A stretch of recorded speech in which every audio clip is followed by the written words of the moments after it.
Hi, everybody. That was Jimmy Reckett from By Night Studios talking about the Darkness Emergent LARP in Chicago. Highly recommend you go to bynightstudios.com and check out all more information there about getting tickets and other stuff that they're doing for the LARP and other projects that they are doing over there. Hello. Hope everyone can hear me okay. Hope all my stuff is working. I still am bad at streaming. I still don't like doing it because I am bad at it. But hopefully everything's working and you can hear me okay and the music isn't too loud behind me. So yes, welcome. Sorry I wasn't streaming yesterday. Yesterday was a holiday here where I live, so I took the day off. But and also there was an update to the Book of Hungry Names because we're back playing, and so it started me back off at the beginning of the chapter. So I did go back through it really quick. I picked all the same things that I picked before, so it's no problem. Subtle and gentle, perfect. That's what I'm looking for. Yes, so what we did in the last time I played is we got a job. We were working at the creepy Gorski Manor as a groundskeeper. Great. We have a home given to us by our Shadow Lord Theurge friend Elton, and some less than reputable landlords. A cabin, if you will. And we're also researching what happened to the Broad Brook Cairn, where it was, totally lost. That's what Stormcat told us. That's what we've heard from other people. And so we were doing some research into that. And part of that research is what led us here to begin with, is that in the very beginning, whatever Bane we were chasing had on their person, or the man had on his person, something from Broski's guns. And Broski's guns led us here to this place called Hadley. That's where we are. It's a different town outside of Northampton, which is where we are living. And we feel like someone's watching us, right? I love Stormcat too. It's amazing. Stormcat's my favorite. I'll do anything that they say. So we feel like we're looking into a barn that's been burned, and we could, go into town, go to the restaurant, go to the town offices, but we also could stake out the barn and see who's watching us, which is what I picked last time. I just didn't move any further because I didn't want to accidentally go one too far. So that's what we picked. So I'm going to still pick that one. And we decided to do time for a stakeout. That's okay. So I knew it was somewhere really close and I just was getting too nervous going any farther. So we're going to stake out in this old rusted truck, that is not ours. I can't stress that enough. Even though it's really cold and this is probably really bad for us, we're going to tug that tarp over what's left of the truck so we can hide and curl up against the cold and wait for whatever is watching us from the barn. I'm super excited. I hope it eats me. But no, it's this handsome fellow down here. The barn blocks a direct view of the truck from most of the tree line, but you can still work fast as you drag the frozen tarp into position.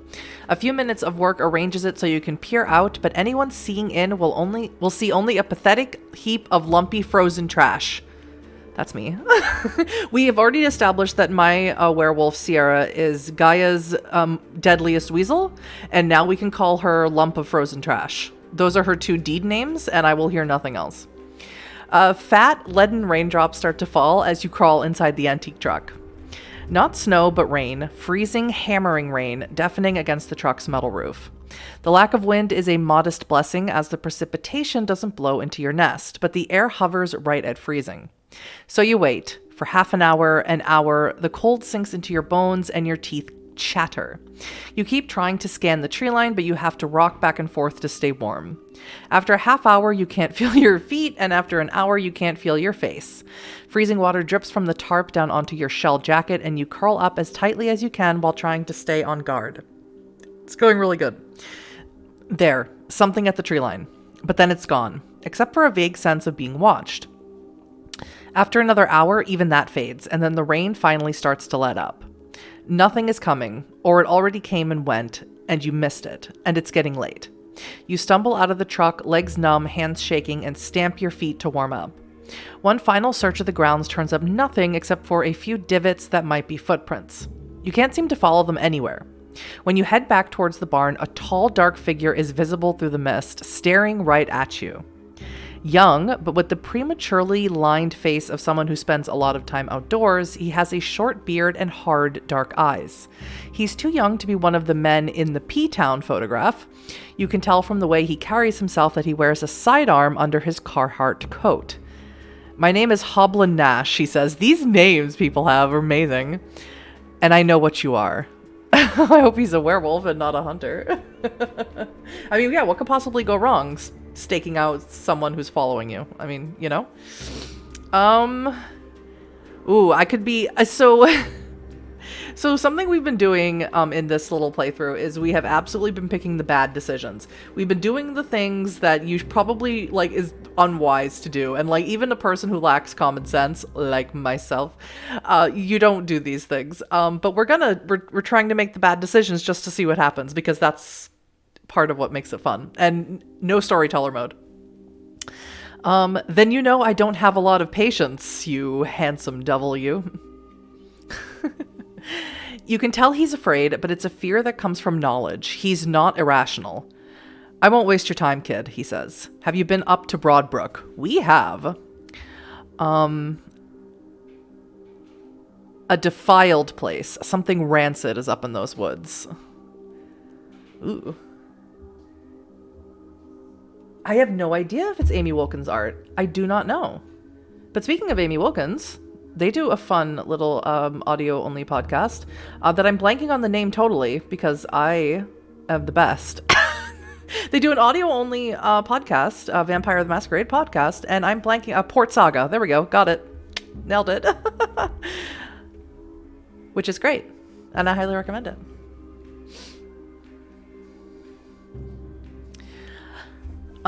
That's where it happened, he says, but it's not over. You saw something out in those woods. He says, nodding in the direction of the mist. Didn't you?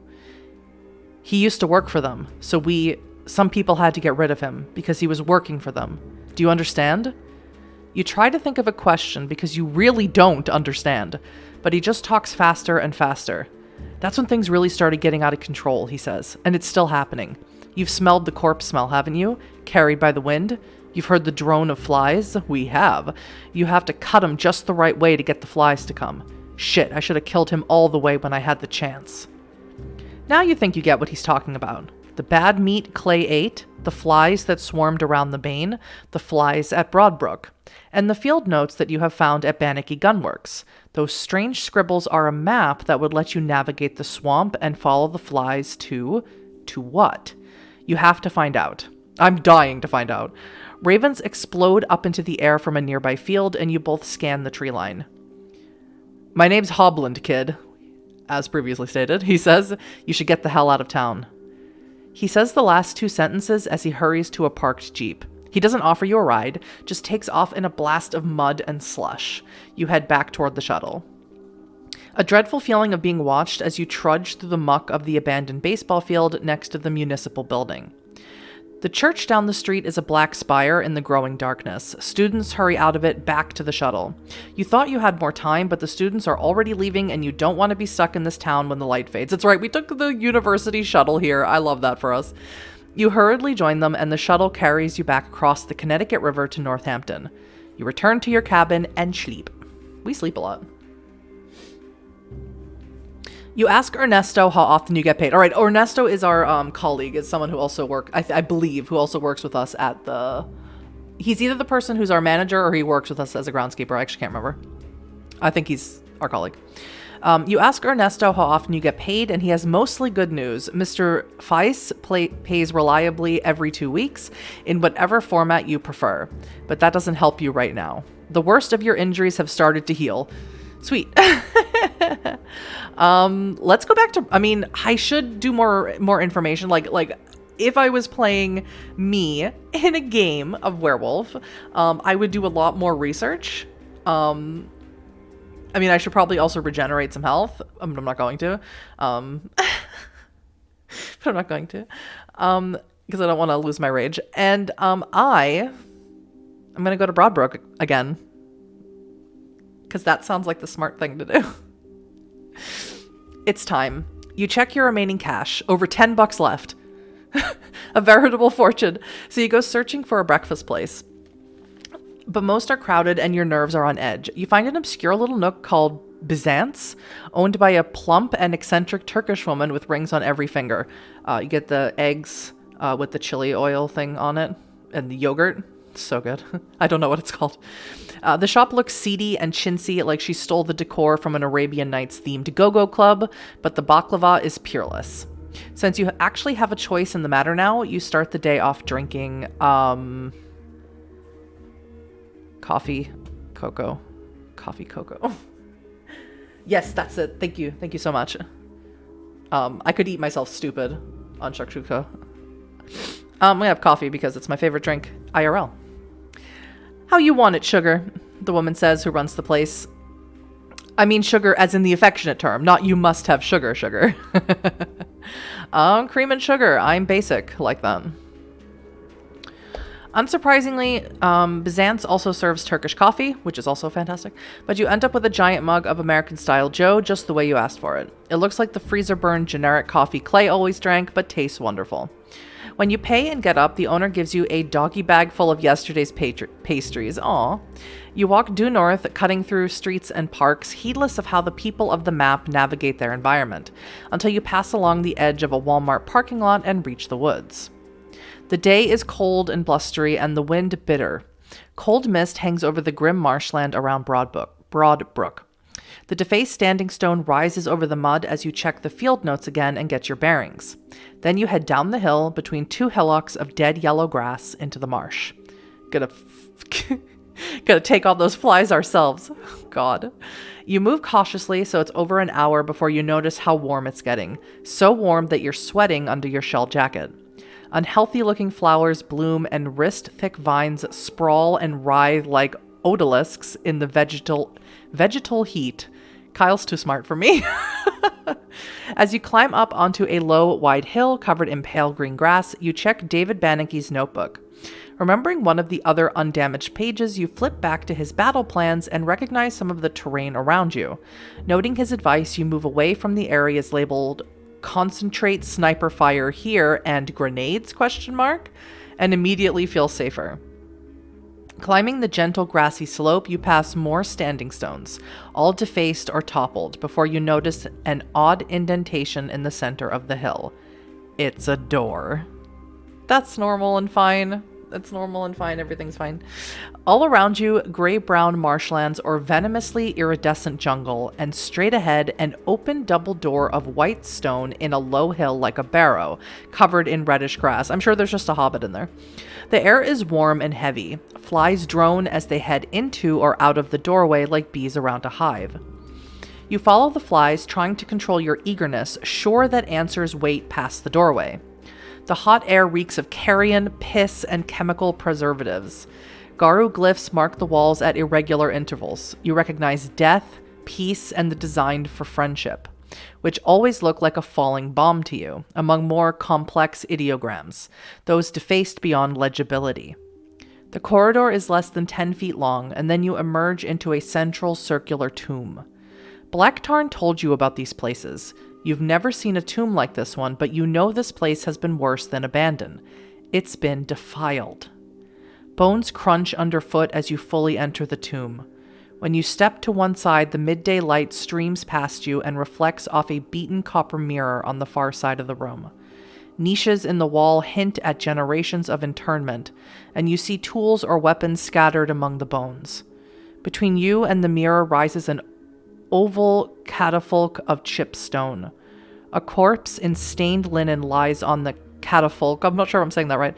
And just behind it is a huge hulking figure, more than twice your size and wearing only a belt hung with jangling steel tools, curled lovingly around the corpse. Steel-tipped fingers caress the linen-draped chest. Leathery lips touch a corpse's skull, hot breath faintly stirring scraps of gray hair. "I didn't think there were any of you left," the leathery creature says, its voice a bellows wheeze. Flies blow out of the asymmetric black mouth. "I'm alone here!" Death, peace, and friendship, yep. That's gonna be the name of my metal band.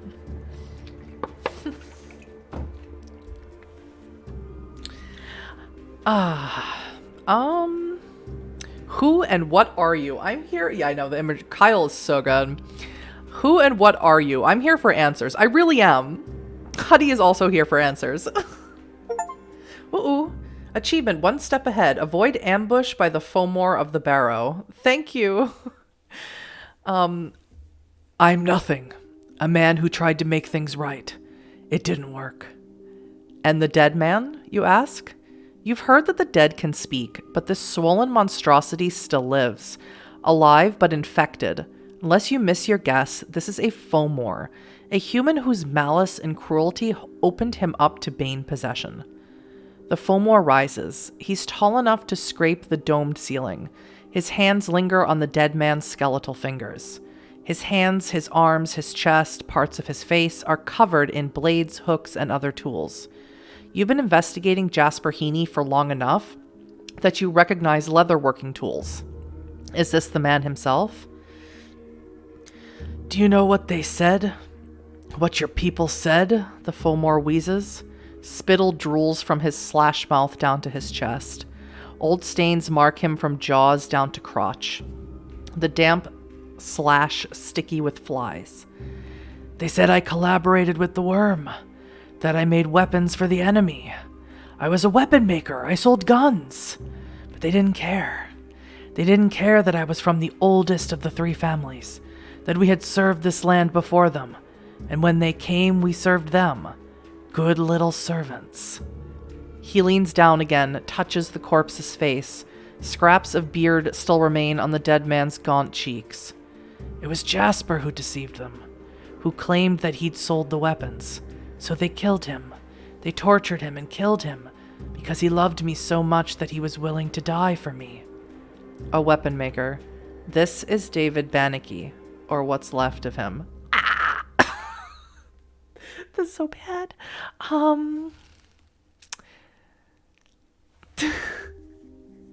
This is the problem with human servants. They're faithless and honorless. The Garo here were fools to even trust someone like you. Ooh, that makes me sound a little fanatic. But, let's do that. Let's, be a little fanatic, because we're scared. Yep. The children of Gaia would never accept me. They never trusted me, Bannicky wheezes.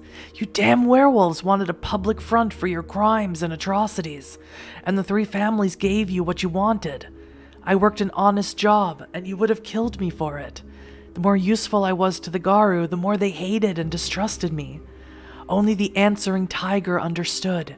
He taught me how to bring Jasper back. He shifts, trying to conceal something in the darkness of the tomb. Amid the pale gleam of steel leatherworking awls and the fiery reflection of the copper mirror, you catch the cold white radiance of a silver scalpel. It looks like a pin in his swollen leathery hand, but you know it could kill you. Even in your supernatural forms, you can't regenerate wounds from silver. And right now, you're just a regular human, unarmed, and as vulnerable to conventional violence as anyone else. Though some of the tools or ceremonial weapons scattered around the gravesite look heavy enough to split Bannicky's hide.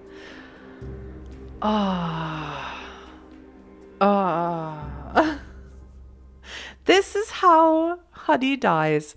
The answering tiger. Is he the Bane spirit you compacted with to resurrect Heaney?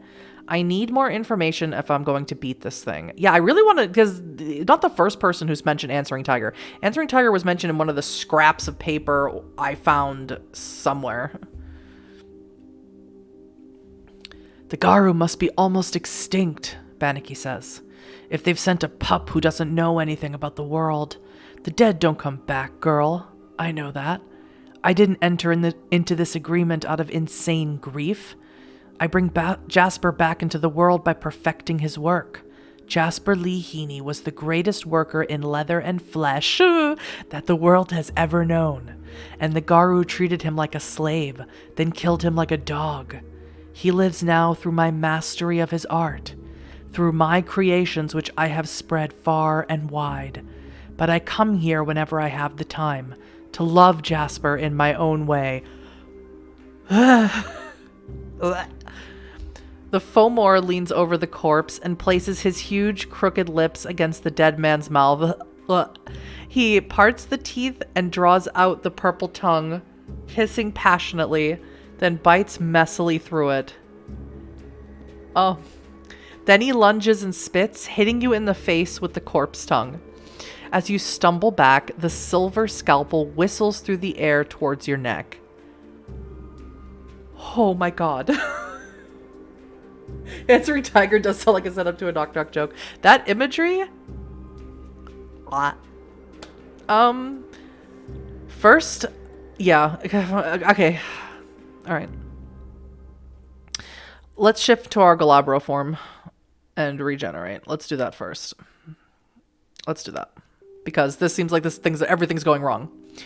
By shifting into one of your supernatural forms, the near-human Galabro, the direwolf Hispo, or the Krynos war form, you can focus your spiritual energy and quickly heal from injuries. I should have healed myself before. I know. However, wounds caused by silver fire or certain attacks that specifically target immortal creatures, such as the fangs of another werewolf, disrupt your ability to regenerate. A night's rest is usually necessary to start healing from those awful wounds. Shift and regenerate fully, though I'll lose the wolf. Ooh.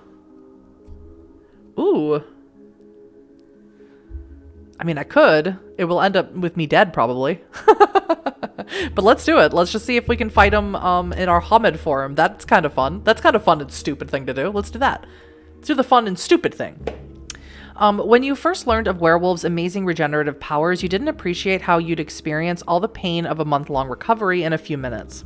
Now you know how your flesh gropes clumsily like a blind man, sealing itself back together, repairing torn nerve endings in a frenzy of agonizing life urge. In seconds, the living energy of Gaia has healed you inside and out and left you shuddering from pain and nausea. Moreover, you feel spiritually diminished, your rage exhausted. Okay. So, we're fighting as a human. This is gonna be fine. This is... what's the worst that could happen? I grab one of those stone axes and lay into the Fomor with all my power and ferocity, hacking him to pieces. Sure. Let's do it. You don't give the Fomor time to plan or react. Instead, you roll and grab the nearest big tool.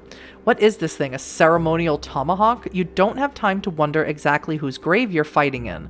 As Banaki raises his silver scalpel, you leap forward, scattering bones and strike. I mean, to be fair, in our Hamid form, silver won't hurt us, so it's fine. That part's fine. I mean, the scalpel will hurt, but it won't be extra damage with silver. The axe crashes through leathery skin into meat and bone. Banaki stumbles back as you wrap your legs around him, wrench the stone axe out of his shoulder, and drive it into his skull twice, 3 times, 4. The Fomor howls and slams himself into the walls of the tomb as you hammer away, but you ignore the bruising, which you'll heal in a few seconds anyway, and keep striking until he stumbles out of the doorway into sunlight. You jump free when he falls backward. The Fomor slides down the grassy hill, his face a gory, mangled mess, one eye torn away. Black blood gushing from a horrible wound in his neck. Then he rises and stumbles towards you again, silver scalpel raised. Oopsies. Jerry will just keep writing what could possibly go wrong. Every decision I make is what could possibly go wrong. We'll just keep doing that over and over again. Give him that false sense of security. Yep. This can't go on, you know. You are Garu, and you feel your rage rising as you confront the servant of the worm. You need to destroy this horror before he destroys you or spreads his spiritual pestilence even further. Easier said than done, especially when you can smell something approaching quickly through the wetlands. Ally or enemy, you can't tell, but it's moving fast. Banaki lumbers towards you across the grassy slope, silver scalpel gleaming in one hand. The other holds a tangle of steel hooks and spikes.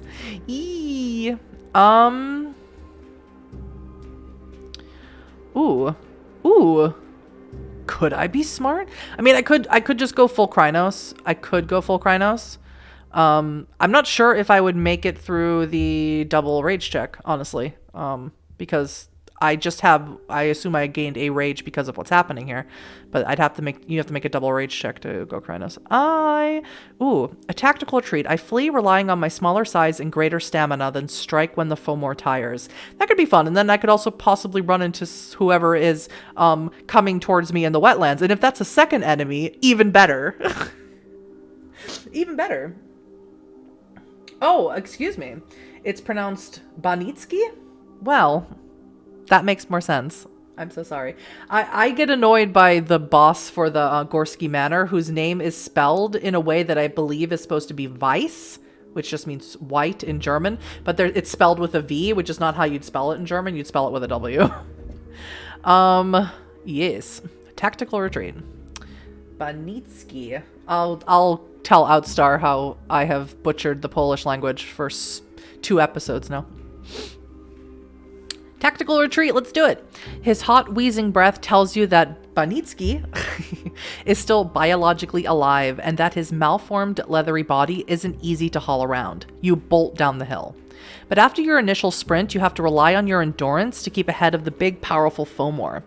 Fortunately, even after a week spent trudging through snow and digging through dumpsters, you're tougher than the shambling, mutated horror.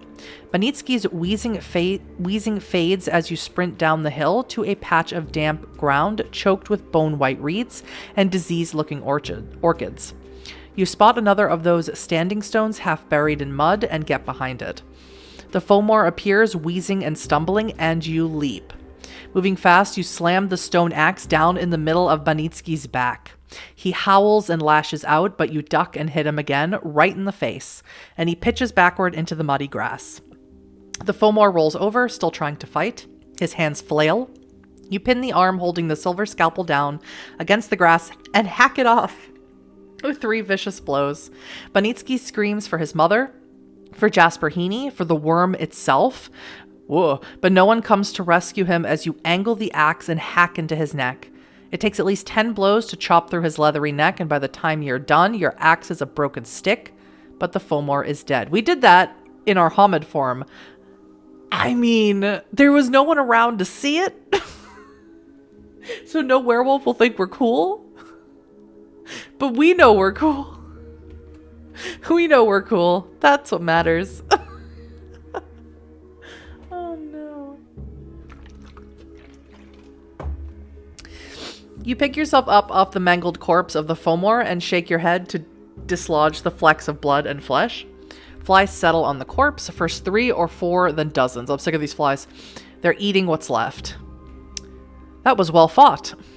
Hey, you turn and see Elton Day. The Theurge has abandoned his frock coat in favor of a long robe made out of something black and velvety you don't recognize. Some artifact of Shadow Lord sorcery, you suspect. He circles the battlefield, examining what remains of Banitsky and the weapons and tools he's left scattered on the red grass. And it was good work finding the old barrow, he says, nudging a broken handle with his bare foot. This place is ancient, and it was strong once, but we're not finished. Not yet. Now that the adrenaline and rage are cooling, you can see more barrows and graves like the one you entered, and you hear a rhythmic mechanical hammering. The air reeks, and it's full of flies. Elton's eyes show recognition and pain as he studies the place. He's been here before, but he seems willing to wait for you to decide what to do next. Ooh,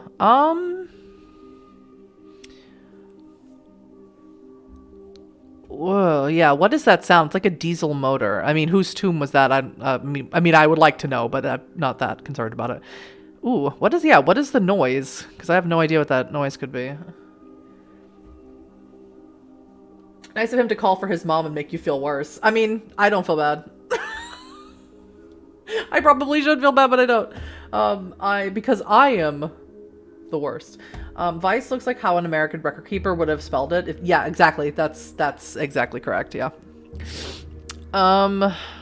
What's that sound? I would like to know, please, because my brain gives me nothing when I think what that sound could be. Elton follows you, wincing a little in the afternoon light, as if he hasn't seen daylight or done much of anything in a long time. Stick with me, Elton. We'll do picnics. We'll hold hands. First, here is the source of the noise, a crude dam of cement and piled stones supported by a cage of rebar. Water flows through the dam in 3 sections. The waters flow as it hammers into the cement and turns some kind of plastic turbine. Wait. The waters flow as it hammers into the cement and turns some kind of plastic turbine produces the racket. Okay. It's also why the landscape has flooded in this particular way. Interesting. Second, the smell. How could anyone do this, Elton says, momentarily overwhelmed, even though, as a Garu, he knows exactly what drives humans to do things like this. He stumbles back, choking on the caustic reek as you wade through the muck, closer to the cages where David Banitsky kept the horses. 8 animals are in the broad pool formed by the dam, chest deep in filthy, muddy water that stinks of rotten meat. Crude plastic binders hold them in place as flies swarm all over them. All are blind, their eyes eaten away. Blood drools down their mouths into the foul water. 5 more horses are dead and half skeletonized, their bones pink in the pale sunlight. When the wind shifts, the still living animals sense your presence and start to scream, as if they're being burned alive. Crude shacks served as David Banitsky's workrooms for whatever he was doing to the horses. I am not sad he's dead. Okay. I'd kill him again right now. Your rage momentarily blinds you, or maybe it's not blindness. Maybe it's ecstatic clarity. You know what you have to do. You know what Gaia blessed you with rage and wisdom to do. Okay, I can't bring myself to do that. We have to rip this place down, Elton. We have to work together to destroy this affront to the litany and Gaia's laws. I have decided to lean into a little bit like because I'm alone and because I have no one, I don't have anyone of my former pack, to tell me what's right. I feel like I'm sort of making it up as I go along, or sort of interpreting the litany and what Gaia wants from me as we go along. So and because I'm alone and isolated with no one to talk to, I'm getting a little fanatic. Acceptable, yeah. A Vice with a V is a Latvian surname. Oh, interesting. But if the character's supposed to be German, then yeah, they have some explaining to do. I have no idea. Not a clue. I think he's American. Yes, let's rip this place down. I mean, I'm sure that involves an act of mercy for the horses, but I don't actively. I hope I don't actively have to read that, because I'm going to get upset internally. There's a tool shed, Elton says, pointing. I'll deal with those poor animals. Thank you. You get to work on the dam. You grab bolt cutters, a hammer, and an iron pole while Elton retrieves a sledge. Your proximity to the thundering dam means you don't have to hear the horses screaming as Elton kills them one after the other, putting the blind and infected creatures out of their misery. While he works, you use your bolt cutters to snip the wire frame holding the stones in place. Then you take a hammer to the stones to loosen them. When Elton is done with his ugly work, you both use long iron poles to break the dam apart. Once the stones are out of place, the two of you hurry back to the old barrow. After a few minutes, the hammering sounds grow irregular, like a dying man's heartbeat, and then the concrete shatters and water blasts out across the wetlands, carrying with it fragments of plastic and pieces of crude machinery. The water level drops above the shattered dam, leaving dead horses hanging upright like crucified thieves in their dirty plastic harnesses. I hate this guy. Can I kill him again? Can I kill him multiple times? Can I bring his body back to my house and kill him over and over again? That's a normal reaction, right? I really like horses. I'm so sorry. After wading into a patch of fresh water to wash off the filth, the two of you sit for a while on the grass. Elton's eyes are red-rimmed. You probably don't look any better. Exhausted after so much work, you shift back to your normal Hamid form. Was I in Glabro form that whole time? Oh yeah, I was. No, I was in Hamid form. I must have turned Glabro to break down the thing. After a few minutes, he rises and says, "The barrow." You're not done yet. The Thayerge leads you back through the white doorway. Once back in the barrow, you and he help return some of the bones to their niches. Or I'm not sure how you say that properly. Elton unceremoniously tosses Jasper Heaney's corpse out of the barrow for the ravens. Yep. You straighten the copper mirror. It doesn't look like any Native American artifact you've ever seen, but then again, what do you know about archaeology? Nothing. Then the two of you head back outside. The air already feels cooler, though the sun is not yet setting. Why have the Garu here abandoned their charge and let men like David Banitsky do this? Is a great question, me. Elton seems to want to argue, but then he just sighs. We're all dead, he says at last. Humans and werewolves all dead. Harmony and Holds the Dawn and Catherine and Knife Eyes and all the others. You must have felt it as you traveled east, all that nothingness. Desolation where spirits once thrived. The apocalypse, coming and going without fanfare. But you and Daphne Clear, Daphne manipulates the signs, not the things they signify, Elton says. And I'm no better. And the others who survived the fall of the cairn are much worse off than me. I think Podge still tries to fight, but he's down south in Holyoke. I haven't seen him in years. Podge, you ask? Patrick Hodge, Bone Gnar, Elton says. Just a kid when the cairn fell. They wouldn't let him fight, even though he was a full moon. Oh, he was an Arun. Nice. He never forgave them. Oh, why wouldn't you let an Arun fight? That's what they're made for, baby. What about enlisting Daphne's help? We could always use a glasswalker. Glasswalkers, yes. Computer werewolves, very useful. We? Elton, oh, well, come on. I'm all alone. I would like some friends, please. We? Elton asks with a joyless chuckle. He shakes his head. Daphne's useless. She came here after everyone was already dead. All she does is monitor the situation. If she's so good at surveillance, why didn't she tell me about David Banitsky and this fucking... Elton gestures toward the remnants of David's atrocities, then angrily shakes his head. No, I don't trust her. But there are others. Patrick is still alive, and so is Melody, though I hear she's lost her entire damn mind.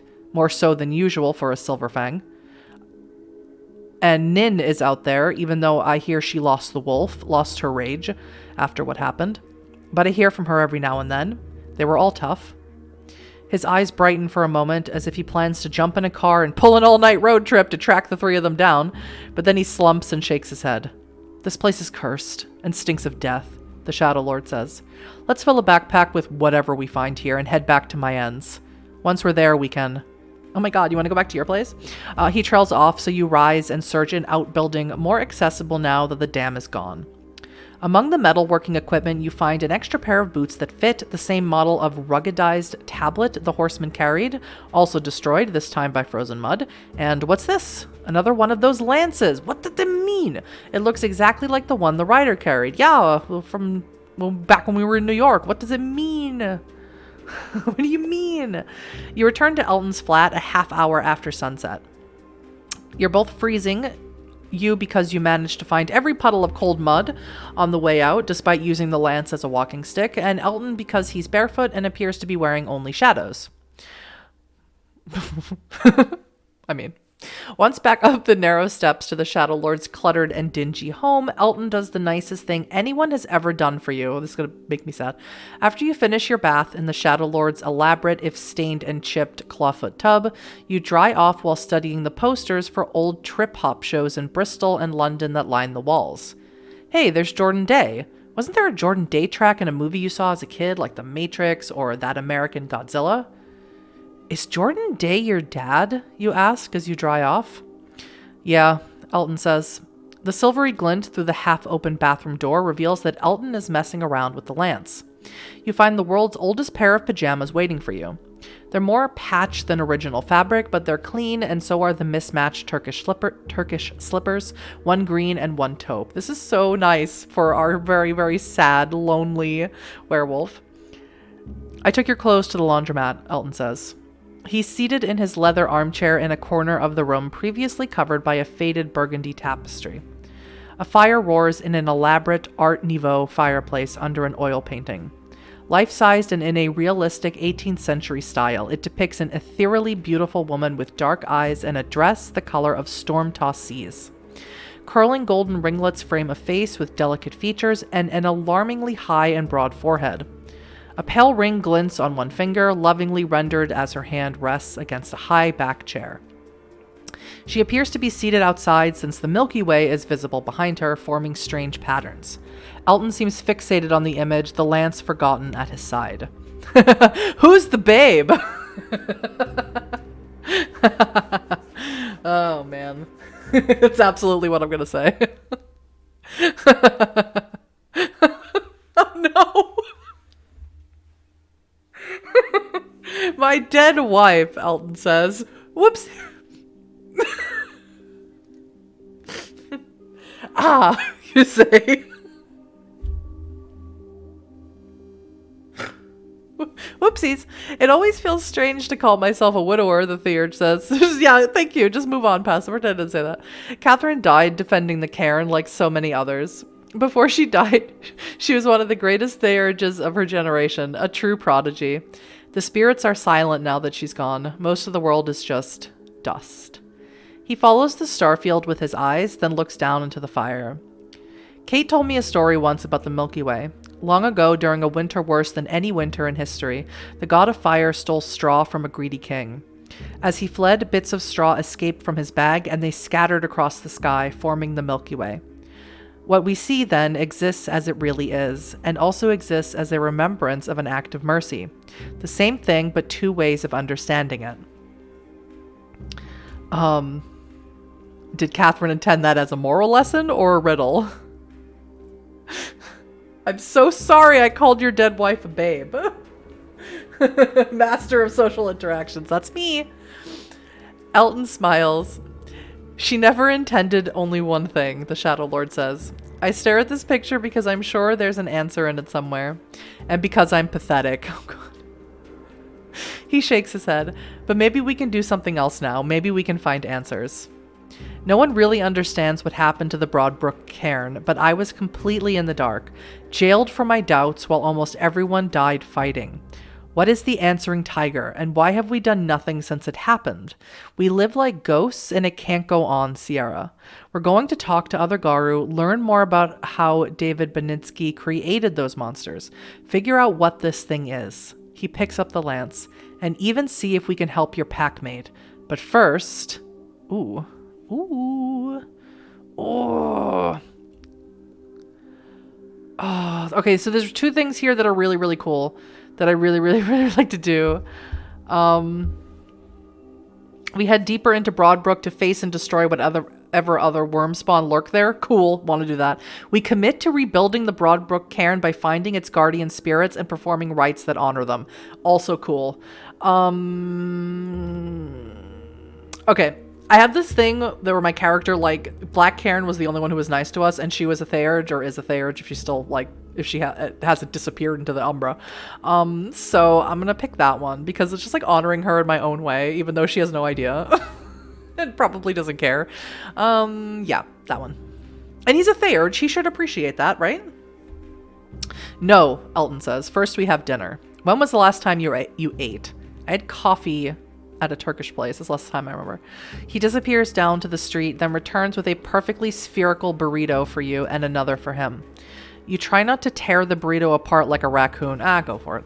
It's hard because you haven't had many proper meals lately. You eat in silence for a few minutes, looking around at Elton's collection of occult statuary. A jade unicorn, scattered medallions and candle holders in brass or bronze, a bust of Athena in white marble with African features, and a helm of what you hope isn't silver. Bookshelves hide tapestries and paintings, and plush velvet curtains frame the windows.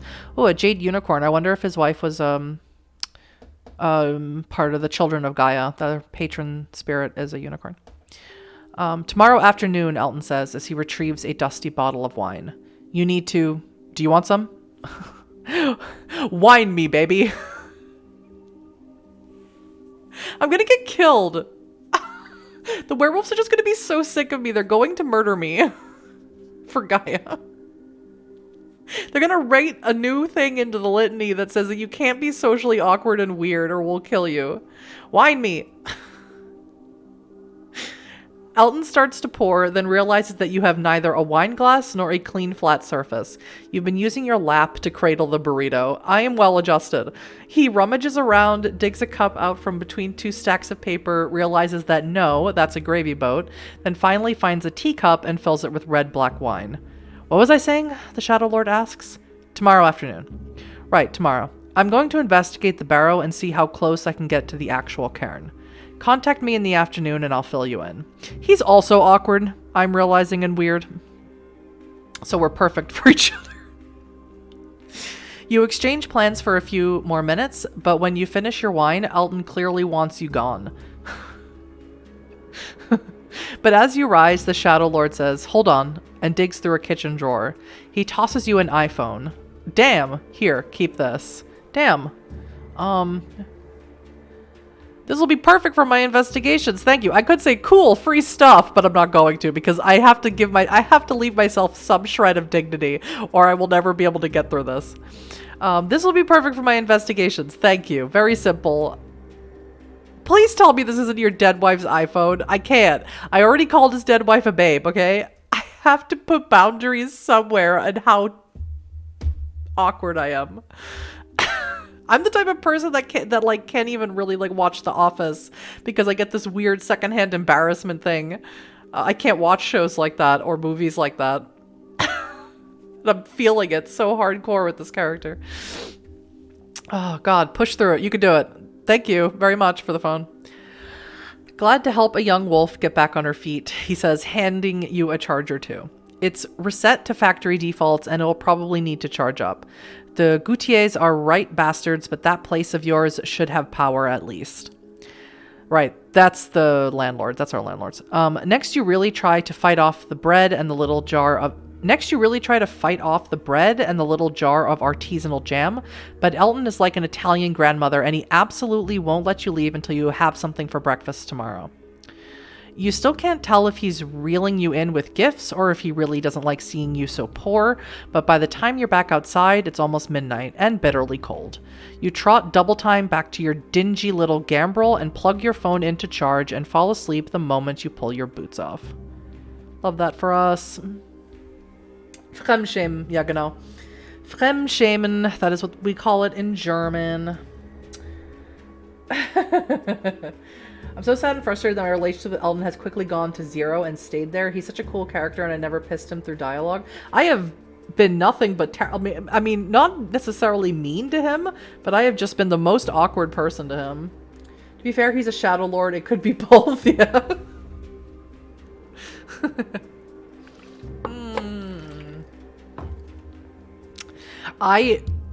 Because when the Fremdschämen or the the shame of secondhand embarrassment, when that is not super high and I make those silly choices, I just expect no one to actually like me. When it comes to a point where I need to just be normal, say something neutral for 1 second. You've already accomplished so much, but you still don't know how to heal Clay, and the Broadbrook cairn, once admired across the northeast, has been reduced to 4 or 5 scattered Garu. And you have yet to reach the cairn itself. Your brain rattles over names even as you try to sleep: Elton, Daphne, Nin, Melody, Podge, until you finally fall into a deep dream. In it, Elton holds one of those... oh my god, we're dreaming about him. In it, Elton holds one of those threaded paper circles with a bird on one side and a cage on the other. He spins the paper circle so the bird appears trapped in the cage. Oh yeah. I had one of those when I was a kid. But then the bird hurls itself out of its... he spins the paper circle so the bird appears trapped in the cage. Then the bird hurls itself out of its prison, heedless of fragile and snapping bones. The cage breaks. The bird is out. It flies away, spilling blood across the sky. Well, it didn't... mine didn't do that. He would spin it one way and the bird would be in the cage. He'd spin it the other way and the bird wouldn't be in the cage. It didn't do this. The bird is out. It flies away, spilling blood across the skyline of Northampton, and trees burst out of foundations, shattering buildings and flinging people high into the air. Morning. You check your wounds. Nothing left but a faint bruise. Sometimes it's good to be a werewolf. Next, you check your new phone. A single email from Scarper. Only a subject. It reads, "He's dead. Clay is dead already. You blew it. You fucked up everything." Well, shit. I wasn't there. All right? All right?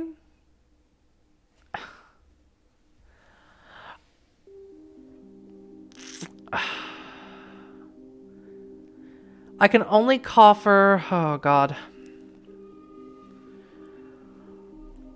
I can only offer my condolences now. I tell Scarper and Black Tarn that I'm sorry. I mean, what's the worst thing? What, they're gonna, say all the stuff they would have said to my face anyway? What's the big deal? They're just gonna be mean to me on the internet? Big whoop. Join the club.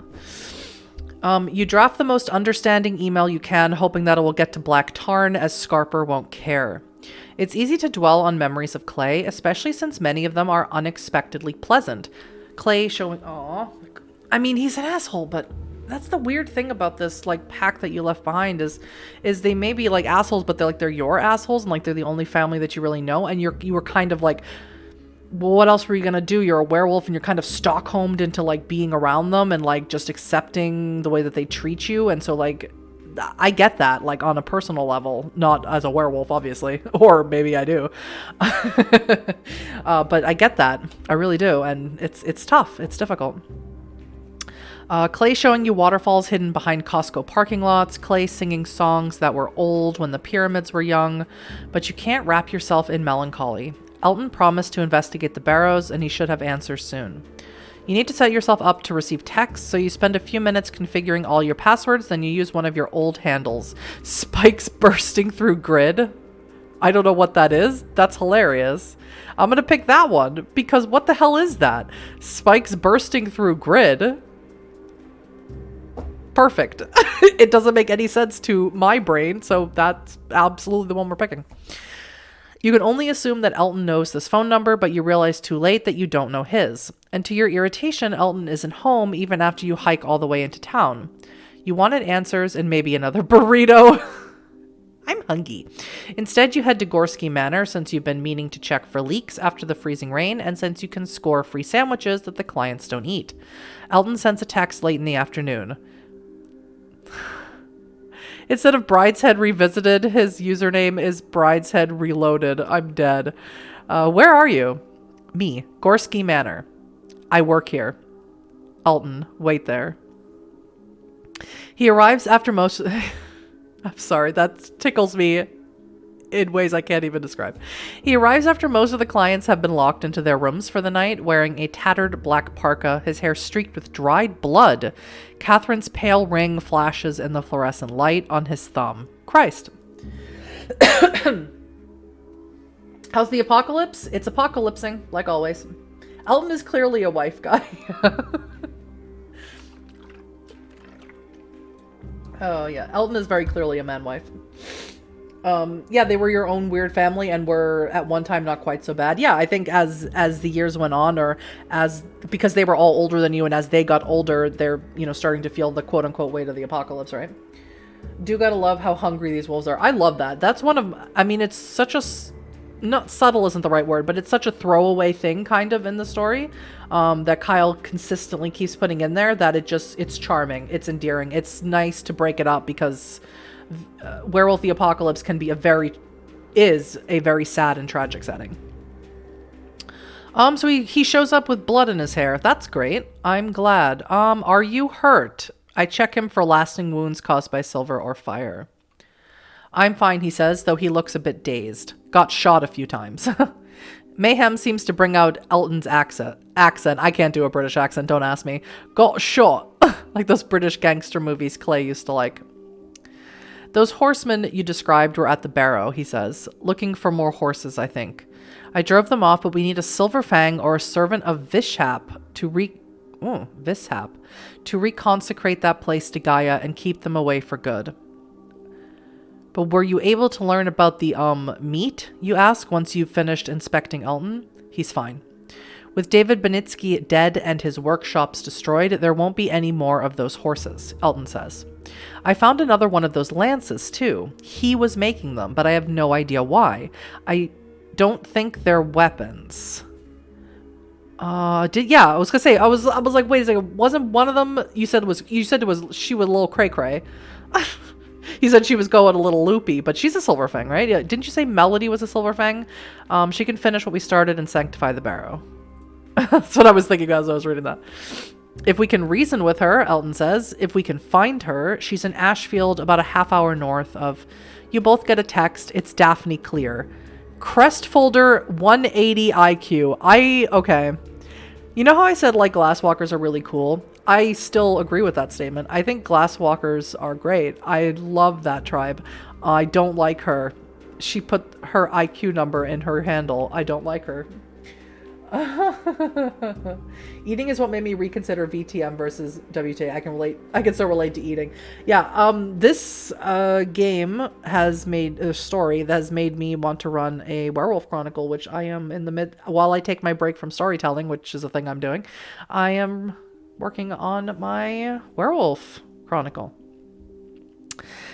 Crest folder 180 IQ. Elton, you have left a trail that a blind chihuahua could follow. Cease all activities. Elton spends several minutes thumbing in a response, angrily writing and then deleting. Finally, he settles on no. An immediate response from Miss Clear. The men you killed were Brian Lannery, USAF, killed by Sierra in New York State, and Doug Wen, a Holyoke police officer, killed by Elton yesterday, electrocuted. Those were citizens. Did I kill someone? I don't remember. I actually forget if I killed someone. I shouldn't have used 11 bolt. She got me there, Elton says. Elton can shoot lightning. You file away that unusual and alarming fact. I'll be spending all month cleaning this up. Who did I kill? The guy on the Bane horse? What was I supposed to do? I mean, come on. I already don't like her. Tell her how much we've learned already. We already figured out that Benitsky was making the horse monsters. Yeah. The horse monsters. Good idea, the Thayard says. You watch the updates as Elton fills Daphne in on Benitsky, the horses, and the dam. He's careful not to reveal too much. For her part, Miss Clear seems both impressed with your accomplishments and interested in what you've learned, but she's also adamant. The Hampshire County Sheriff's Office had descriptions of both of you. I deleted them. I'm not your enemy, Elton, but I need time to hide your activities. 1 month. Study what you can, stay in town, stay out of sight. The answering tigers... Oh, spelling error. Agents are looking for you. Oh no, not a spelling error. Oh no, what are agents, you ask? Oh, it was... Kyle's so good. Kyle's the best. Everyone go on Twitter right now, or whatever, X, and tell Kyle that they're the best. That's so funny. Oh, you say. Fine. I'm dead. I adore the text message conversation in this game. This is so good. Well, technically you killed the horse thing. I did kill the horse thing. I killed the horse thing again. It was a horse thing. What do you want? What does she want? I'm just trying to be a werewolf over here. What does she want? Well, I guess I need to make enough money to cover my rent. Yeah, I haven't gotten paid yet. How come not? How come no money? Money me. Money now, please. Money needing a lot now. You need to establish yourself here, Sierra, Elton says. You've rushed around all week. It looks like you're here for a while, so I'm going to introduce you to the survivors of the 3 families. They can get you set up, and then we'll both get to work. It's hard not to feel frustrated. On the other hand, you check the local news on your new phone and find quite a bit of talk about a missing Holyoke police officer, and other odd stories in Holyoke too, including someone who broke into a research facility called the Massachusetts Green High Performance Computing Center. That is a lot of words for one place. That might be the Bonars Arun Podge. You scroll the news for a few minutes as Elton argues with Miss Clear. Rushing off right away might be a mistake. He'll stay put for now, but not for long. Elton promises to keep in touch. It's already late, so you head back to your cabin and sleep for so long that you almost missed your next shift at Gorski Manor. After several boring hours scrubbing a hastily vacated room, you wonder what to do next. Eat! You've impressed the spirits since arriving in the valley. Ooh! Really? You might want to explore the places near Broadbrook you've uncovered and see if you can earn gifts from the spirits there. Oh my god! Ooh. As a Ragabash, your rage is waxing. Ooh.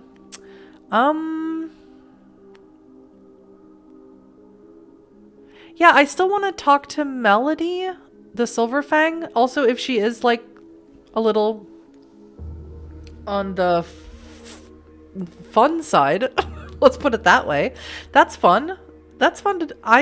It's just like being around Black Tarn again. I would enjoy that very much, yes. So Tangent, I absolutely adore Nin and recommend her first. Nin. Okay, sure. Where can I find Nin? Let's do Nin. Let's do it. She's supposed to be a traveling musician, and according to the local metalheads, the person to talk to about bands is named Roscoe. The same Roscoe Elton knows. You should look him up. Of course, you still need to wait for that glasswalker to give you the go-ahead to act. She made a good case about how she needs to cover up all that killing, and you feel obligated to respect your elders, because it's deeply ingrained in us, but it's still frustrating. I searched for Nin online, and if I can't make contact that way, I hit the local clubs and ask around. You can't search for Nin without getting 10 million hits for 9 Inch Nails. That's fair. But Saint Homunculus is on Bandcamp. Her band has 2 albums, one a mix of 80s-inspired thrash metal bordering on hard rock, the other more instrumental and atmospheric with hints of old prog and modern drone on the back end. I don't know enough about music to know what any of that means, but it sounds cool. YouTube reveals only a single video of a live performance at a local club called Pearl Street. It's a rambling 10-minute video, badly shot, though the band's talent is obvious. But you only catch a brief glimpse of Nin, shapeless in an oversized hoodie with a puff of short black hair, jamming away on a guitar. Contact information for the band is scarce. You send an email to the lead vocalist, but rather than wait to hear back, you hit the local clubs just before opening, looking to talk to owners or stagehands. You get to see the clubs and talk to people, but it's a lot of dead ends. But then a guy dressed in angel wings and a glittery halo proves friendly. He works for Post Host, and as he tears down posters for old shows and posts up new ones, he responds to your query. Saint Homunculus, he says, halo bobbing with recognition. Oh, they're actually good, but they only play at Hog Throne, and that place is horrible. Travels around, though, because the venue keeps getting thrown out of places. They want to come back to Northampton, but the police want to cut, you know. I love how Kyle describes exactly what everybody's wearing. Kyle's great. I mean, how many times can I say in one stream? I'll keep saying it. Yeah, so much of the music talk just went over my head. Yeah, I mean, it is entirely possible that Kyle's like big into music, and so for them that this is just like them, just like briefly or simply describing it, but for me, I don't know. Fucking cops, man. Yep. Yeah, the post guy says. Though he's looking over your shoulder towards the police station next door. Actually, hold on. I'm putting these up next. Do not put these online, you understand? He rummages around in the backpack he wears between his angel wings. I love ravers. Then pulls out some flyers and hands them to you. Hog Throne is back. Hadley, Montauk, Goshen, more of Earth's great cities. St. Homunculus, Skritty Lagodi, Fuckface and the Dipshits. That's the band I want to see. Silent Sinus. The rockabilly death metal stylings of Psycho Pompadour. The greatest drag king show in this or any reality. This sounds amazing. Can I go? Then there's a list of dates and some rather loosely described addresses, but it should be enough. Don't even take a picture of it, man. Seriously, the post host guy says. But you can have it. Thanks.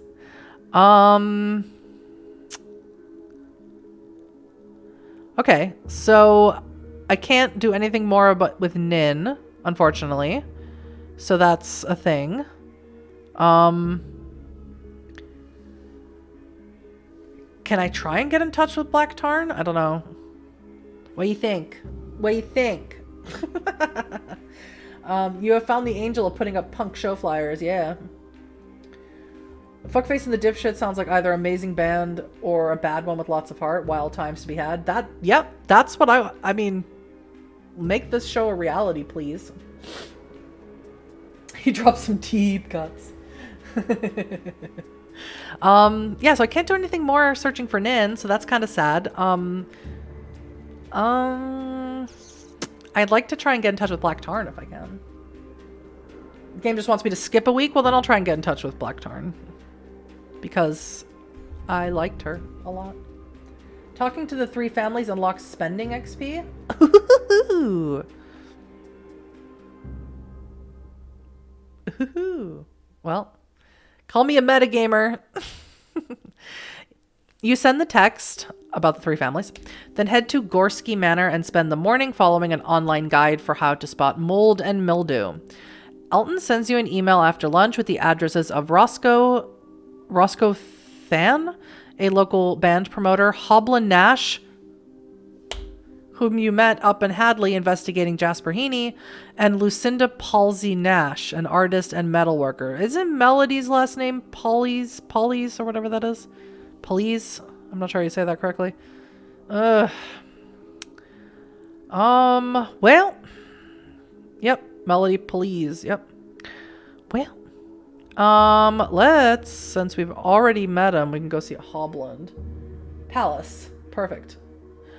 Yeah, let's start with Hobland since we actually already have met them before. They were a little cray-cray too. That was fun. You met Hobland Nash once before while investigating the Heaney place in Hadley. The locals didn't seem to like him, and even a cursory investigation turns up quite a few people who can't stand Hobland Nash. His reputation is of a paranoid crackpot and a fringe survivalist. But Hobland also knows how to cover his tracks, and your limited investigation skills means you're stymied. You end up emailing Elton, who sends you an address, or at least a vague area. Hobland is just over the border in West Hampton. It's inconveniently far to walk, but you need to hone your travel skills in lupus form. Yeah. You bag your clothes, change, and make the run through the winter woods, arriving at your destination in less than an hour. After shifting back and getting dressed, you study the compound. Hobland's place consists of one trailer covered in snow, some kind of hobbit hole looking Underhill bunker, a wooden shed, and a Jeep parked under a metal carport covered in solar panels. This isn't just some kind of macho survivalist compound. You see a greenhouse and raised beds for a vegetable garden. The former thriving at the moment, though the latter is buried in snow. And a finished but uninhabited goat pen. How did you find me? The man with the pistol asks, aiming it at your head. You never saw Hobland coming. You didn't even hear him. You better shoot to kill, Mr. Nash. You know what I'm going to do to you if you don't. What is this, the good, the bad, and the ugly? Jesus. Yes, solar panels. Okay. Well, someone in the chat got my... I have watched Birdemic an embarrassing number of times. And sometimes if anyone says solar panels, or if I see that word anywhere, I'll just say solar panels. Or you could sell it for $1 million, solar panels. I'm sorry. I'm so sorry. I don't know why you're watching me. Yeah, you're going to come back as a ghost and clutter up my woods, Hobland says with a cruel laugh. But he holsters the automatic. I like your attitude. Let me show you around. You're crazy. I like that. The survivalist is obviously proud of his compound, and in your professional opinion as a werewolf, he has a right to be. This isn't some rich moron's idea of off-grid living with canned pork and 2 Range Rovers. No, Hobland has thought it through. Farmed food, flowing water, solar panels, security cameras, and motion detectors. That's what got you. And an armory that's only huge because Hobland collected the weapons of the dead Garu after they all died. But when you see him studying the weapons, you realize the depths of his rage. Hobland is no Garu, but his fury is still terrifying. You can see that he wants revenge. Bloody, terrible revenge on those who destroyed the Broadbrook cairn. You wonder if he'll ever get it. This place is impressive, as I already stated to myself, and I'll state it to you as well, sir. And I like that there aren't any people. People make me awkward. Big Rift Tracks fan. Wow. Wow. Well, this has nothing to do with World of Darkness, but Huddy is a huge Rift Tracks fan and a huge Mystery Science Theater fan. Massive. Yep. I never meet anyone who knows what Rift Tracks is, so that makes me smile. Thank you so much, Matt. Just me most of the time, Hobland says.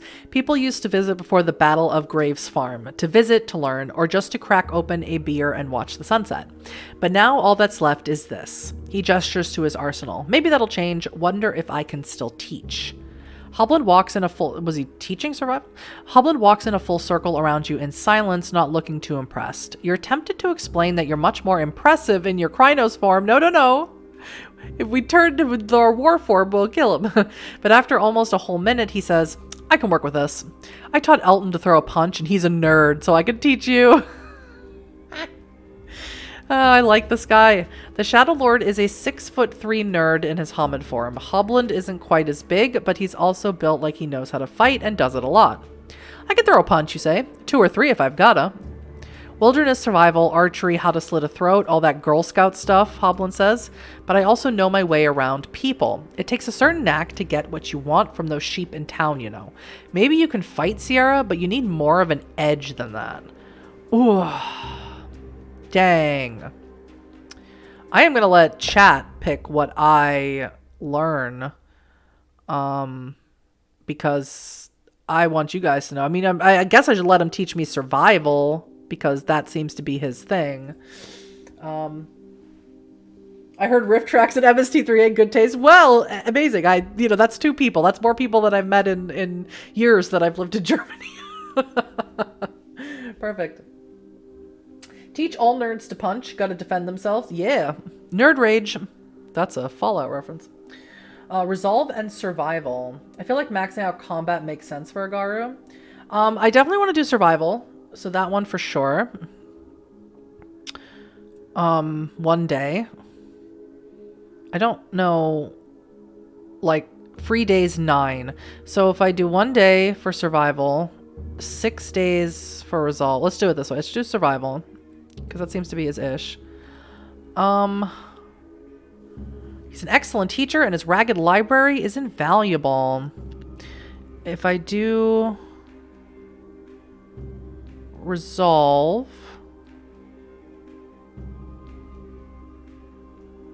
okay. Everyone's talking. Well, do a survival and save points for next teacher. Survival's always handy. Yeah, if we're gonna keep being the dumbs, then being able to fight when everything goes wrong is smart. Yeah.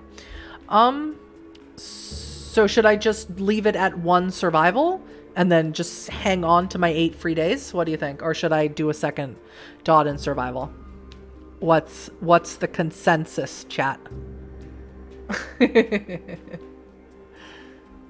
Because I probably would have put a lot, like, just done survival and combat, because I'm not good with the talking to the people. You'll be able to come back anytime, so better take a look at the others. Perfect. Perfect. I also have subterfuge on here. Was that on there before? I didn't notice. The other members teach you things too, so check out what they have to offer. Perfect. Let's leave. You leave early so you can walk back to your cabin before the sun sets. So we visited Hobland. So let's go meet Roscoe. See what he's all about. Roscoe lives out of his van. Love that. He lives in a van down by the river. So you start getting his phone number from Elton and sending a text. He responds a few hours later. Roscoe Music, at the airport. Come say hello. How friendly of him. Northampton's little airport is a 10-minute walk from your cabin. At night, you can sit on your roof and watch the Cessnas and Pipers take off and land. Those must be planes. You follow a walking path under the highway just as a single-engine plane takes off and soon spot a rusted van parked on the grass. Roscoe Than is sitting nearby on the tarmac with a boom mic and hearing protection. You circle around so you don't startle him. Oh, he looks nice. It might be Tan. That's how you say the name properly. I've seen that name before a million times. I think it's Vietnamese, but I don't know how to pronounce it. Oh, yeah, it is Vietnamese right here. Yes, yes, yes. There's a restaurant really close to me that has that in the name of the restaurant. I've just never known how to pronounce it. You're Sierra, he shouts. Then he realizes he's still wearing earmuffs. He peels them off, stuffs the boom mic under his elbow, and shakes your hand. It's good to meet you. Roscoe is a tall, lean Vietnamese man in his 60s with a face lined and leathery from a lifetime outdoors. His long hair is gray, but he moves with the quick step of a much younger man. He waves you towards his van, opens the back, and starts stowing his equipment. The rusted Hulk is much more impressive on the inside, with high-end audio mixing equipment lining both interior walls. This van setup is amazing. I'm seriously impressed. How do you avoid getting robbed? That is an excellent question that I was thinking to myself. Caught the Chris Farley reference, I'm sorry. This is just the way I talk when I'm alone to myself. We get motivational speech. Cessnas are prop planes, propeller engine airplanes. I am so happy that people in the World of Darkness community are so smart, because I am not smart. Not about anything that's important.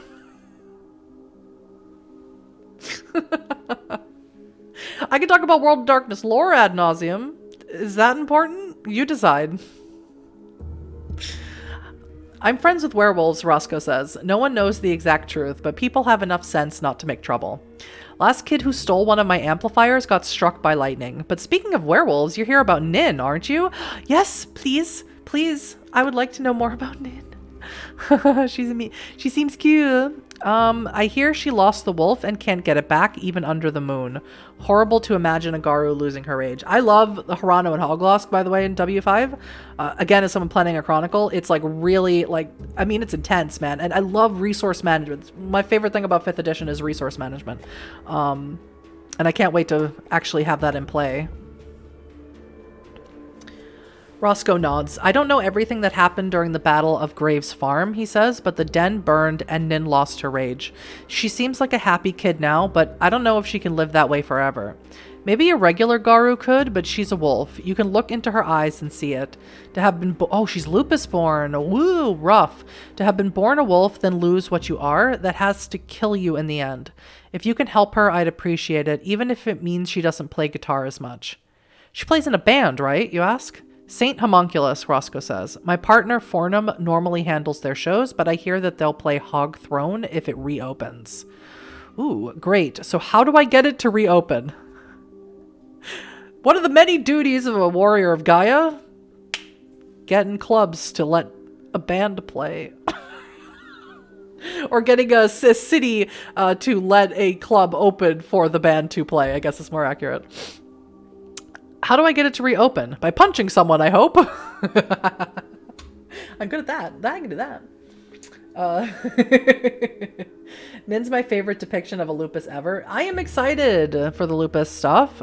A few of my players for this, my chronicle, want to play lupus, and they're like super comfortable doing it, and I'm like, I don't know if I can do it. Like, you know, I don't know if I have the chops, if I have the acting prowess to do such a thing. She's a great character overall. How she sometimes tries to express what she thinks through songs. Aww. There are stats. Yes, you can look up here. There's this little button up here that says show stats. I will show my stats. I don't look at it myself because I am trying to play just as the text-based game. Just the choices I make are just the choices I make. Because it's fun to not constantly be checking your sheet. For me anyway, as a forever storyteller. Hamid the woman, that's me. And these are my stats apparently. I got nothing, no thoughts, just vibes. Don't ask me to use a gun. I'm witty because I'm a ragabash. I don't know what's going on around me at any time. Don't ask me how to set up a Google account. Don't ask me to take the lead or fix your car or convince you to watch my favorite movie. I'm not good at any of those things. Yeah, you can go on Steam right now and get the Book of Hungry Names by Choice of Games. It's very fun. And you can also make all the terrible decisions like me.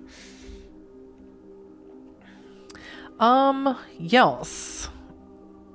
Let's see if we can punch someone to make it reopen. I'm not telling you this as a warm-up to making you work, Roscoe says. Hog Throne doesn't need your help, Sierra. It lost its original location, but there's good news. Hog Throne is coming back as a traveling venue. You should sign up for their email so you can catch Nin when her band is playing. Cool. This matches what you learned from that post-host guy who was posting those flyers. I hate to say it after what they did to us, Roscoe muses, but it's good to have some werewolves around again. My knowledge is at your disposal, Sierra. I've been organizing shows since the 80s. If you want to learn about promotion, venue programming, spotting talent, anything like that, I'm here. Thank you. That sounds great. Tell me what you know, please. He finishes packing up, then waves you into the passenger seat. I have some drops to make this afternoon, he says. Let me tell you what I know while I work. Okay, so he can help me with stamina, which might be helpful with health. And I have nothing in leadership, streetwise awareness, or investigation. So chat, what do you think? Should I take advantage of this very nice man? And what he is offering me? Oh, man.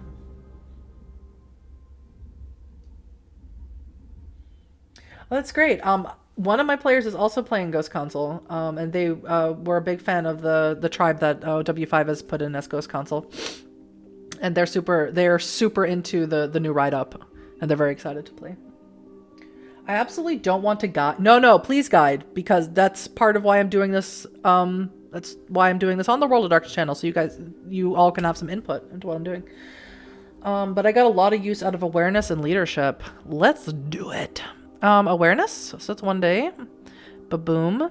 And let's do leadership, also 1 day. I mean, I'm just doing 1 dots, which is fine. It's fine. It's better than no dots. Leadership, lead your pack into all your well thought out plans. Yes. Yes. Okay. 1 dot, 1 dot. It's fine. And let's do the last one before, and I think that'll be the end for me, because my voice is dying. I introduced myself to Lucinda Palace Nash. That'll be my last one. Lucinda has a studio in the Florence Arts and Industry building, which is far enough away that it's easier to take the bus than walk. The big whitewashed building is easy to navigate, and you find Lucinda between a botanica and a dance studio. A horrific humanoid puppet hangs above the entrance. It looks like you're burning to death in an old building with a tin roof, and the tin is melting onto your eyes and igniting your hair. You don't like the puppet.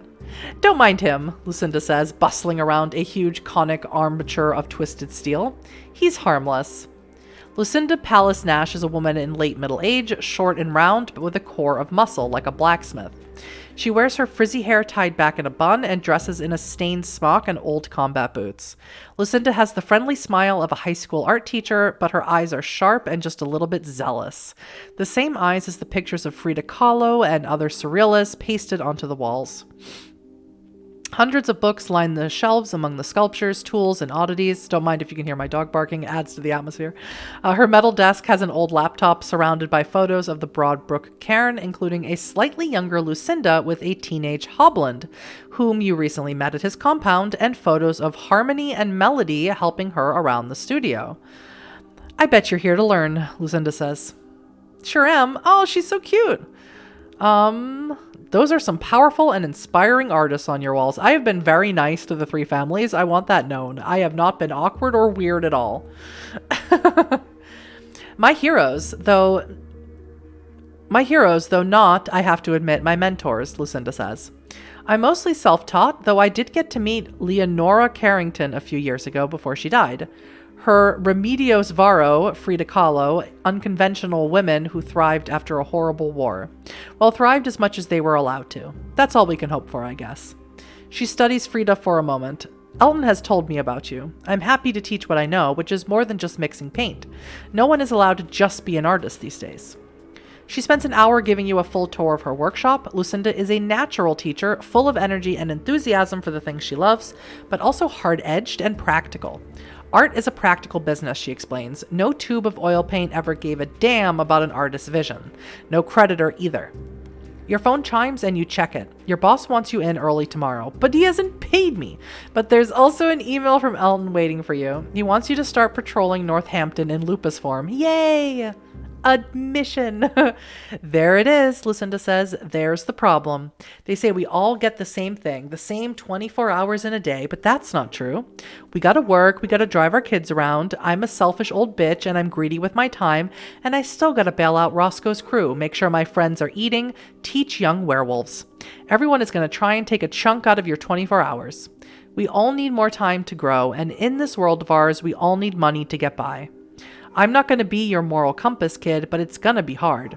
You'll need to grab what you can, and then you'll need to know when to pass it around so the people you rely on have room to breathe. You're going to fight for slices of that 24, Sierra, and you have enemies I can't know about. Buying us peace gives you time to learn.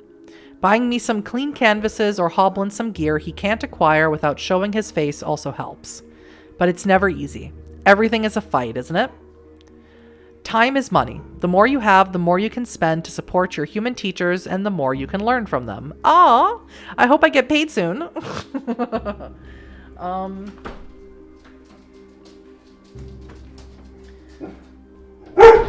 Cloud. Oh, sorry, my dog.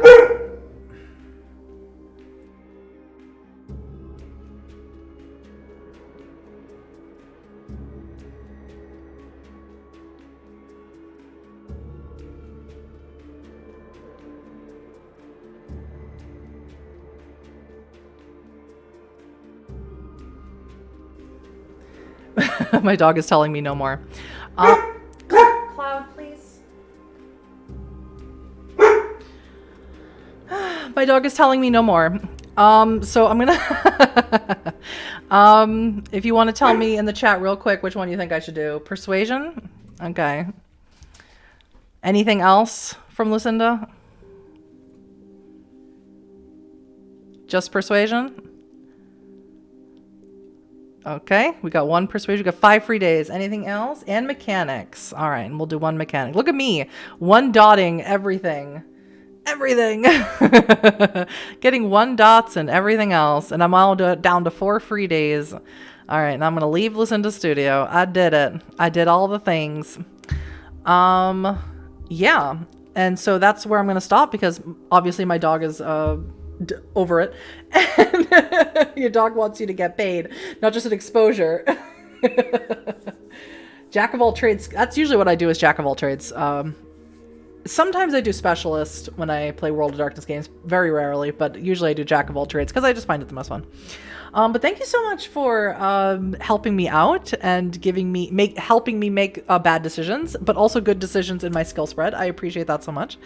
And I will be back doing this. There's no holiday next Thursday, so I'll be back doing this next Thursday, where we will hopefully get to meet Nin, get to go see her awesome band, and maybe check out the dipshits and the shitheads and the dipshits or something like that, and all the other psychomaniacs. All the other funny band names. And yeah, what could possibly go wrong? Thank you everyone so much, and I'll see you next week. Fuckface of the dipshits, that was it. Bye everybody, have a great weekend.